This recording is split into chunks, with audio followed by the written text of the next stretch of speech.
Welcome to great Kirikalan magic show. அலைகடலான திரண்டு வந்து ஆர்ப்பாட்டமே இல்லாமல் இங்கு அமைதியாக அமர்ந்திருக்கும் என் ரசிக பெருமக்களே, உங்கள் எல்லோருக்கும் என் அன்பார்ந்த முதல் வணக்கம். கைஸ், நாம் இன்றைக்கி இந்த வீடியோவில் ரொம்ப முக்கியமான ரெஸ்லிங் அப்டேட்டு. ஸோ அதுவும் இந்த மாதம் ராயல் ரம்பிள் சீசன். ஸோ இந்த ராயல் ரம்பிள் சீசனுக்குள்ளே தேவையான நிறைய விஷயங்கள் பார்த்திங்கன்னா இந்த அப்டேட் வீடியோவில் இருக்குது. குறிப்பாக இந்த வருஷம் முழுக்க WWE என்னென்ன பிளான்ஸ் எல்லாம் வச்சுருக்காங்க அப்படின்னு சொல்லி, ஸோ இந்த வருஷத்தில் ரொம்ப முக்கியமான அப்டேட்டாகவே இந்த வீடியோ இருக்க போகுது. ஸோ அதெல்லாம் நீங்கள் தெரிஞ்சு விடணும்னா நம்ம சேனல் நீங்கள் சப்ஸ்கிரைப் பண்ணி வச்சுக்கிடணும். ஸோ சப்ஸ்கிரைப் பட்டன் அமைக்கிட்டு ஸோ பக்கத்தில் ஒரு பெல் பட்டன் இருக்கும். ஸோ அதை அமைக்கி ஆலில் செட் பண்ணுங்கள். அப்போ தான் நான் போடுற அப்டேட் வீடியோ உங்கள் நோட்டிஃபிகேஷனுக்கு வரும். ஸோ அது மட்டும் இல்லாமல் இந்த வீடியோக்கு லைக் பண்ணுங்கள், ஷேர் பண்ணுங்கள், கமெண்ட் பண்ணுங்கள். இப்போ அவங்க வீடியோக்குள்ளே போகலாம். ஃபஸ்ட்டு ரீசெண்ட் டைமில் லீவ் மார்கன், பிகி, அதுக்கப்புறம் பிரான் ஸ்ட்ரோமன். ஸோ இங்கே 3 பேரும் ஒரே இடத்துல ஸ்பாட் ஆகிருக்காங்க. ஸோ எங்கேன்னு கேட்டிங்கன்னா, ஸோ அமெரிக்காவில் செலிபிரிட்டிஸ், அதாவது செலிபிரிட்டிஸ்க்கான ஒரு தனி ஷோ நடக்குது. So Hell's Kitchen as celebrity guest அப்படிங்கிற மாதிரி அந்த ஷோக்கு பேர் வச்சிருக்கிறாங்க. ஸோ அங்கே இவங்க 3 பேரும், அதாவது நம்ம WWE சேர்ந்த ஸோ இவங்க 3 பேரும் கலந்துருக்கிறாங்க. அடுத்ததான் ரீசெண்ட் டைமில் நம்ம சாமி சேன் அவரோட ட்விட்டர் ஹேண்டலில் என்ன சொல்லியிருக்காரு அப்படின்னு கேட்டிங்கன்னா, ஸோ 2025 ஸோ அவருக்கு பிடிச்ச மேட்ச், ஒரு பெஸ்ட்டு மேட்ச் எதுன்னு கேட்டிங்கன்னா, ஸோ அது சாமி சேன் விசிஸ் கெவின் ஓவன்ஸுக்கான அந்த எலிமினேஷன் சேம்பர் மேட்ச்சில், அதாவது அந்த பேப்பரில் நடந்த மேட்ச் தான் பெஸ்ட்டு மேட்சாக அவருக்கு 2025 அதுதான் அவருக்கு பிடிச்ச ஒரு பெஸ்ட்டு மேட்ச் அப்படிங்கிற மாதிரி சொல்லியிருக்காரு. அடுத்ததான் நம்ம ஆஸ்டின் தியரி ஸோ நியூ இயர்க்கான அதாவது ஒரு விஷயத்த இன்ஸ்டாவில் ஷேர் பண்ணியிருக்காரு.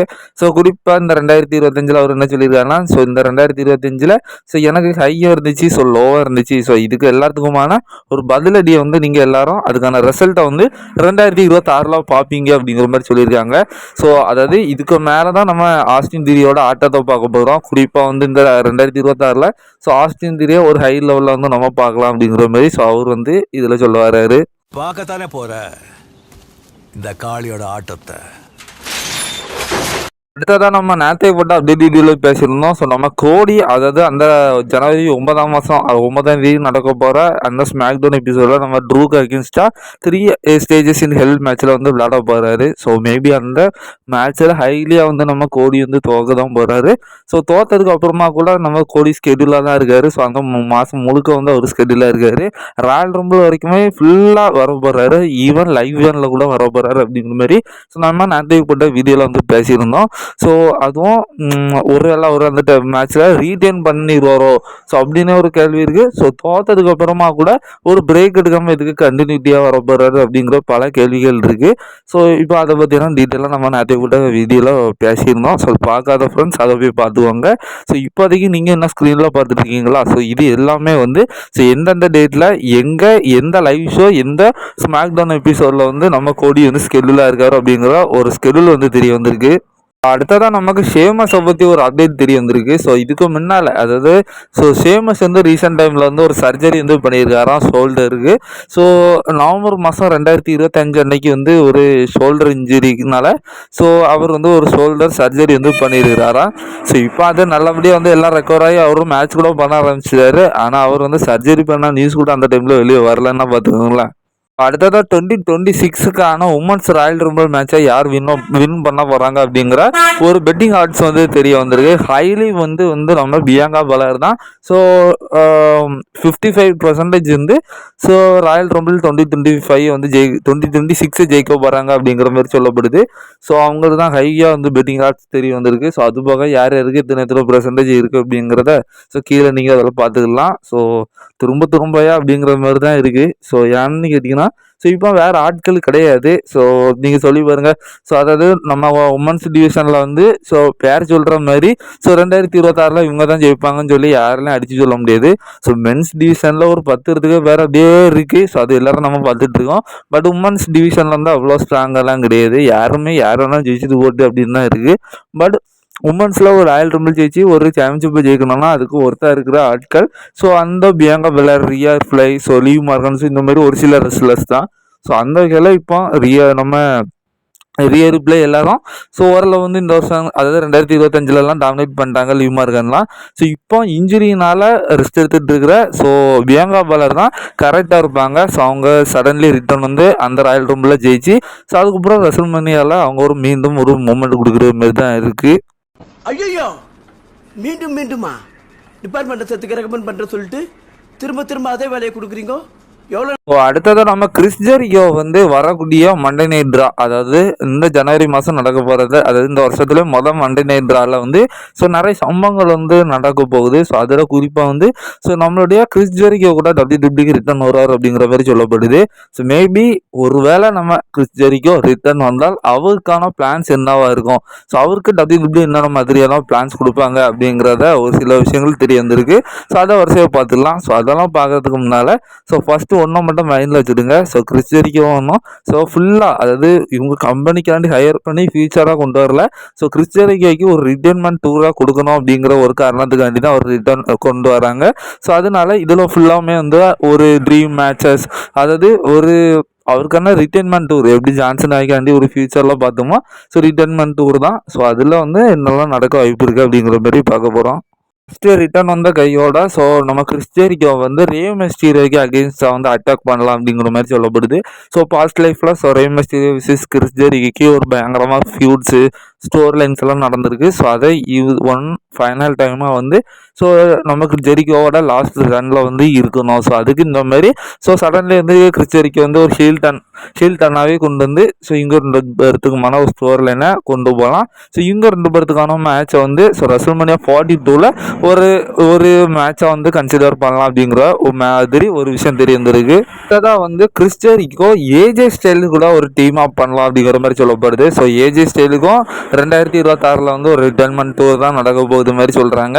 ஸோ அப்படி பார்த்தா இங்கே 2 பேர்த்தையுமே ஒரு சில வாரங்களுக்கோ ஒரு சில மாதங்களுக்கோ ஸோ சேர்ந்து இருக்கிறது மாதிரி ஒரு டேக் டீமில் வச்சு ஸோ அதுக்கப்புறமா இவங்கள பிரித்து ஸோ அதுக்கப்புறம் இவங்களுக்குள்ள ஒரு ஃபியூடை நடத்தி ஸோ ஒரு பேப்பரில் இவங்களுக்கும் ஒரு ஃபைனல் டைம் மேட்ச் வந்து நடத்தலாம் அப்படிங்கிற மாதிரி ஒரு விஷயம் தெரிய வந்திருக்கு. இப்போ அடுத்ததாக வந்து நம்ம கிறிஸ் ஜெரிகோ சிஎம் பாங்க சேலஞ்சு பண்ணலாம் ஆசியா வேர்ல்டு சாம்பியன்ஷிப்புக்காக. ஸோ கிறிஸ் ஜெரிகோ சிஎம் பாங்க சேலஞ்ச் பண்ணலாம். ஸோ எந்த ஒரு ரெஸ்லராக இருந்தாலும் இப்போ WWE அவங்களுக்கு ஒரு ரிட்டர்ன்மெண்ட் டூர் கொடுக்குறாங்கன்னா அவங்களுக்கு ஃபைனல் டைமாக வந்து அந்த வேர்ல்டு டைட்டில் ஜெயிக்கிறதுக்கான ஒரு வாய்ப்பை கொடுப்பாங்க. ஸோ அந்த ஒரு வாய்ப்பு கண்டிப்பாக அப்படி நடக்கும் பட்சத்தில் நடக்கும். ஸோ இப்போதைக்கு சிஎம் பாங்க தான் வேர்ல்டு சாம்பியனாக இருக்கிறாரு. ஸோ கண்டிப்பாக அப்படி நடந்துச்சுன்னா ஸோ கிறிஸ் ஜெரிகோ அந்த டைட்டிலுக்கு சிஎம் பாங்க சேலஞ்ச் பண்ணுறதுக்கு வாய்ப்புகள் இருக்குது. பட் ஜெயிப்பாரான்னா அது எனக்கு தெரியாது. அதான் கிறிஸ் ஜெரிகோ ரிட்டர்ன் வந்ததோட அவர் ஒரு ஹீல் டர்ன் பண்ணி ஸோ அவர் வந்து இந்த விஷன் டீம் மெம்பராக வந்து ஆட் ஆவார் அப்படிங்கிற மாதிரி சொல்லப்படுது. ஸோ இது நடக்குதான்னு தெரியல, ஏன்னா அது எனக்கு சரியாக சொல்ல தெரியல. பட் வந்து நடக்க வாய்ப்பு இருக்கானா நடக்காதுன்னு தான் தோணுது. ஸோ ஓரளவு இதையும் வச்சுடுங்களேன். ஸோ ஏன்னா இப்போ இந்த டீமுக்கு வந்து ஒரு லீட்ரு ஒரு பெரிய ஆள் தேவை. ஸோ அதுவும் பாலியமான நம்ம கிறிஸ் ஜெரிகோக்கும் பாஸ்ட் லைஃப்பில் நிறைய விஷயங்கள் நடந்திருக்கு. ஸோ அதனால் அதெல்லாம் வச்சு ஸோ இங்கே ஒரு மூத்த தலைவர் மாதிரி ஃபைனல் டைமாக ஒரு லீடராக இருந்துட்டு போகணுமே அப்படின்னு கூட WWE நினைக்கலாம். ஸோ நடக்குதான்னு தெரில, பார்க்கலாம். அடுத்ததாக கடைசியாக வந்து இது நடக்கிறதுக்கு வாய்ப்பு இருக்குது. பட்டு எத்தனை தடவைலாம் அப்படிங்கிற மாதிரி இருக்குது. ஸோ ஏன்னா நான் ஆரம்பத்தில் சொன்ன மாதிரி இது கிறிஸ் ஜெரிகோட ரிட்டர்ன்மெண்ட் டூரு. ஸோ ஒருவேளை WWE இப்போ ரீசெண்ட் டைம்ஸில் கோல்டுபெர்கையும் ஜான்சனையும் அவங்களோட ரிட்டர்ன்மெண்ட் மேட்ச்சில் ஸோ கந்தர் கூட தான் விளையாட வச்சாங்க. ஸோ அப்படி நடந்துச்சுன்னா ஸோ அதாவது கிறிஸ் ஜெரிகோட ஃபைனல் மேட்ச்சில் ஸோ குந்தர் வந்து கூட விளையாட வச்சு ஸோ அதில் நம்ம கந்தர் வந்து வின் பண்ணி ஸோ கிறிஸ் ஜெரிகோவை தோக்க வச்சு அனுப்புவாங்களா அப்படிங்கிறது தெரில. ஆல்ரெடி வந்து ஜான்சனா கதையிலே வந்து குந்தருக்கு பேக் ஃபயர் ஆகிற லெவலுக்கு ஃபேன்ஸு போ பண்ணிட்டாங்க. ஸோ இந்த தடவை கிறிஸ் ஜெரிகோக்கும் இதே நிலமா பண்ணாங்கன்னா ஸோ உங்களுக்கு இதே வேலையாக போச்சுட்டா திரும்ப வந்து ஸோ ஒரு லெஜண்ட்ஸை வந்து தோக்க வச்சுட்டே இருக்கிறங்க ரிட்டர்ன்மெண்ட் டூரில், அதுவும் வளர்ந்த ஒரு ரெஸ்லர்கிட்ட அப்படிங்கிற மாதிரி ஸோ ரொம்ப பேக் ஃபயர் அடிக்கிறதுக்கு வாய்ப்பு இருக்குது. ஸோ என்ன பொறுத்த வரைக்கும் ஸோ WWE திரும்பவும் இந்த தப்பை பண்ண மாட்டாங்கன்னு நினைக்கிறேன். மேபி அதையும் அவங்க பொருட்படுத்தாமல் நடத்துனா ஸோ அது என் கையில் கிடையாது.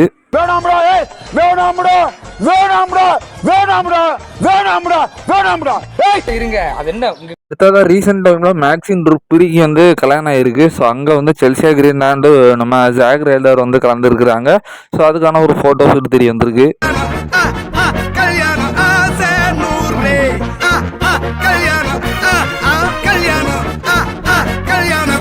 இப்போ அடுத்த அப்டேட் பார்த்தீங்கன்னா ஸோ WWE வந்து இந்த 2026 வந்து புதிய சாம்பியன்ஷிப்லாம் கொண்டு வரதுக்கு வாய்ப்பு இருக்குது அப்படிங்கிற மாதிரி ஒரு ரூமர் செய்தி கிடைச்சிருக்கு.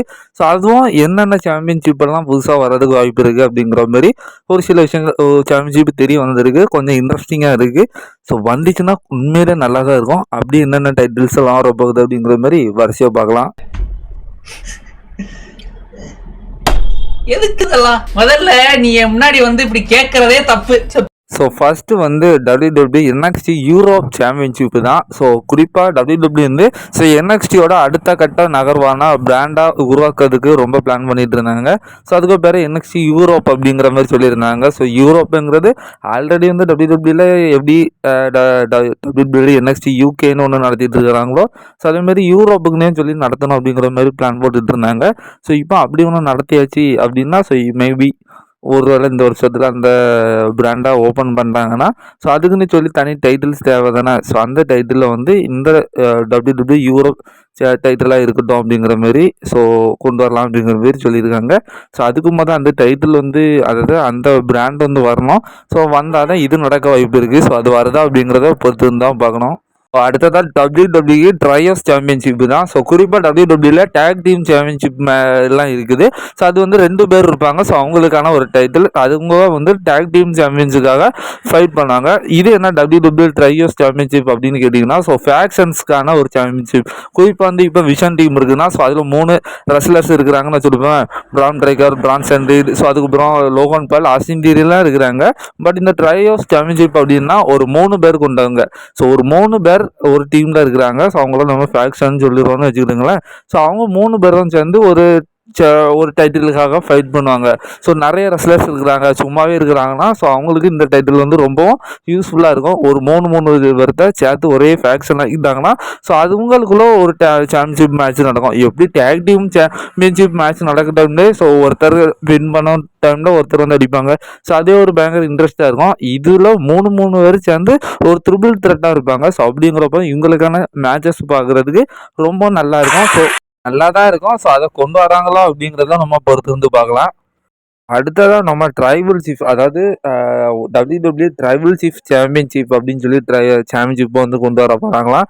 ஸோ இது வந்து சமோன்ஸுக்கானது. குறிப்பாக வந்து யார் தான் ட்ரைபல் சீஃப் அப்படிங்கிற பதவிக்கு வந்து இப்போ ரீசெண்டாக ஊசோஸு, சோலசிகோவா, ரோமன் ரைன்ஸு, ஜிம்மி யூசோ ஸோ இவங்கெல்லாம் ஃபைட் பண்ணிட்டு இருக்கிறாங்களா. ஸோ இது எதுக்கு கான்செப்ட் இல்லாமல் ஸோ ட்ரைபல் சீஃப்னு இப்போ சண்டை போடுறீங்க. ஸோ அதுக்குன்னு சமோன்ஸுக்குன்னு சொல்லி ஒரு தனி டைட்டிலில் கொண்டு வந்துச்சா. ஸோ அதுக்காக ஃபைட் பண்ணாங்கன்னா ஸோ அதுக்கு ஒரு லாஜிக் இருக்கலாம். ஸோ அந்த மாதிரி அதுக்குன்னுட்டு ஒரு சாம்பியன்ஷிப்பை கொண்டு வரதுக்கு வாய்ப்பு இருக்குது அப்படிங்கிற மாதிரி சொல்லப்படுது. இது எதுவுமே கன்ஃபார்மும் கிடையாது, ஒரு தியரின்னு சொல்லலாம். மேபி கொண்டு வந்தால் நல்லா இருக்கும். ஸோ பர்சனலி இந்த ட்ரைபல் சீஃப்கான அந்த சாம்பியன்ஷிப்பை கொண்டு வந்தாங்கன்னா ஸோ சமௌன்ஸுக்கான ஸ்டோரி லைன்ஸ் கொஞ்சம் நல்லா இருக்கும். ஏன்னா WWE ஸோ இப்போ ஒரு 30-40% சமௌன்ஸ் தான் இருக்காங்க. ஸோ கண்டிப்பாக தரமாக இருக்கும். பார்க்கலாம் என்ன நடக்குதுன்னு. அடுத்த டைட்டில் இது வரதுக்கு வாய்ப்பு இருக்குது. ஸோ என்ன டைட்டில் அப்படின்னு கேட்டிங்கன்னா ஸோ WWE கோ ப்ரொமோஷனல் சாம்பியன்ஷிப் அப்படின்னு சொல்லி ஒரு சாம்பியன்ஷிப் வரப்போகுது. ஸோ அதுவும் அதாவது TNM WWE இப்போ ஒரு கொலாபரேஷனில் இருக்கிறாங்க. ஸோ இங்கே இருக்கிற ரெஸ்லர்ஸும் அங்கே போய் ஃபைட் பண்ணுறாங்க. ஸோ அங்கே இருக்கிற ஜோ ஹென்ரி ஸோ இந்த மாதிரியான ஒரு சில ரெஸ்லர்ஸ் ஸோ இங்கே வந்து ஃபைட் பண்ணுறாங்க. ஸோ யானோ தானோன்னு சும்மா இங்கே போய் ஃபைட் பண்ணுறதுக்கு ஸோ ஏதோ ஒரு கனெக்டிவிட்டி ஏற்படுத்தலாம். ஒரு பிராண்டு மாரி எப்படி ராஸ் மேக்டவுனுக்குள்ள ஒரு பிராண்ட் இருக்கோ ஸோ அதேமாரி இதுக்குன்னு ஒரு ஸ்பெஷல் சாம்பியன்ஷிப்பை கொண்டு வந்துடலாம். ப்ரொமோஷனல் சாம்பியன்ஷிப்னா ஸோ இங்கே அதாவது இந்த டைட்டில் ஜெயிக்கிறவங்க ஸோ 2 கம்பெனிக்கும் போகிறது மாதிரி ஸோ அந்த மாதிரியான ஒரு விஷயம். அங்கே 2 கம்பெனிக்கும் பொதுவாக ஒரு சாம்பியன்ஷிப் இருக்கும். ஸோ அந்த டைட்டிலுக்காக ஸோ இங்கே இருக்கிற ரெஸ்லர்ஸும் அங்கே இருக்கிற ரெஸ்லர்ஸும் அடிச்சிருப்பாங்க. ஸோ எந்த ரெஸ்லர்ஸ் கெத்து அப்படிங்கிறது இந்த டைட்டில் முடிவு பண்ணும் அப்படிங்கிறது தான் மேட்ரு. ஸோ இது வர்றதுக்கு 100% வாய்ப்புகள் அதிகமாகவே இருக்குது. ஸோ ஏன்னா இப்போ நம்ம மெயினிவெல்லாம் அந்த நியூஸை தான் பார்க்க போகிறோம். ஸோ TNAக்கும் WWEக்கும் ஸோ கான்ட்ராக்ட் ரிலேட்டடாக வந்து ஒரு விஷயம் தெரிய வந்துருக்கு. ஸோ அதை பற்றி டிஸ்கஸ் பண்ணலாம். அடுத்ததாக அதே தொடர்ந்து வந்து இப்போ TNAக்கும் WWEக்குமான பார்ட்னர்ஷிப்போட கான்ட்ராக்டை பற்றி நம்மளுக்கு தெரிய வந்திருக்கு. ஸோ குறிப்பாக இவங்களோட பார்ட்னர்ஷிப் வந்து 2028க்கு அப்புறம் கூட ஸோ நீடிக்கும் அப்படிங்கிற மாதிரி சொல்லப்படுது. ஸோ அவங்க எல்லாம் ஒரு கான்ட்ராக்ட் போட்டிருப்பாங்களா. ஸோ அதேமாதிரி இவங்களோட பார்ட்னர்ஷிப் வந்து ஸோ 2028 வரைக்கும் கன்ஃபார்மாக இருக்கும். ஸோ அதுக்கப்புறம் கூட இருக்கிறதுக்கு வாய்ப்புகள் இருக்கான். அதான் நம்ம இப்போ மெனி நியூஸ்க்கு வந்துட்டோம். ஸோ அதை பார்க்குறது முன்னால நீங்கள் இன்னும் நம்ம சேனலை சப்ஸ்கிரைப் பண்ணணும் பண்ணிக்கிறோங்க. பக்கத்தில் இருக்க நோட்டிஃபிகேஷன் பெல்ல ஆளில் போட்டு ஸோ இந்த வீடியோக்கு லைக் பண்ணி கமெண்ட் பண்ணி ஷேர் பண்ணுங்கள். ஸோ அதாவது மெயின் ஈவெண்ட்டில் ஸோ நம்ம பிராக் லெஸ்னரோட ரிட்டர்ன் மேட்சை பற்றி தான் பேச போகிறோம். கொஞ்சம் கோவம் தான் வரும். ஸோ அதாவது பிராக் லெஸ்னரும் வந்து 2026 ரிட்டர்மெண்ட் ஆகிறதுக்கு அதிகபட்ச வாய்ப்புகள் இருக்குது. ஸோ இந்த மாதிரி சூழ்நிலையில் சாம் ராபர்ட்ஸ் வந்து ஒரு விஷயத்தை ப்ரெடிக்ட் பண்ணியிருக்காரு. ஸோ அவர் என்ன சொல்லியிருக்காரு அப்படின்னு கேட்டிங்கன்னா ஸோ அதாவது 2026ஓட ரெசல்மேனியா இருக்குல்ல, ரெசல்மேனியா 42 பார்த்தீங்கன்னா ஸோ 42க்கு முன்னாடியே வந்து பிராக் லெஸ்னர் வந்து ஒரு ஃபேஸ் டர்ன் பண்ணிடுவாராம். ஸோ இப்போதைக்கு பிராக் ஹீலாக தானே இருக்காரு. ஸோ ரெஸ்ல்மேனியாக்கு முன்ன ஸோ பிராக் லெஸ்னர் வந்து ஒரு ஃபேஸ் டர்ன் பண்ணிடுவாராம். ஸோ அதுக்கப்புறமா ஸோ எப்படி கோல்டுபர்க் ஜான்சினா வந்து குந்தர் வந்து தோக்கடிச்சு ஸோ அவங்கள ரிட்டையர் பண்ணாரோ ஸோ அதே மாதிரி வந்து பிராக் லெஸ்னரையுமே ஸோ தோக்கடிச்சு வந்து ரிட்டையர் பண்ணி குந்தர் தான் அனுப்ப போகிறாரு. ஸோ அப்படிங்கிற மாதிரி சாம் ராபர்ட்ஸ் அவரோட ஒரு கருத்தை வந்து வெளியே வச்சிருக்கிறாரு. ஸோ கொஞ்சம் கோவம் தான் வரும். ஏன்னு கேட்டிங்கன்னா ஸோ பிராக் லெஸ்னர் எவ்வளோ பெரிய லெஜெண்டு. ஸோ அவரையுமே கூட படி கொடுக்க போகிறாங்க கந்தருக்கு அகேன்ஸ்ட் அப்படிங்கிற மாதிரி அவரும் ப்ரெடிக்ட் பண்ணியிருக்காரு. வேணாம்டா வேணாம்டா வேணாம்டா வேணாம்டா வேணாம்டா இருங்க அது என்ன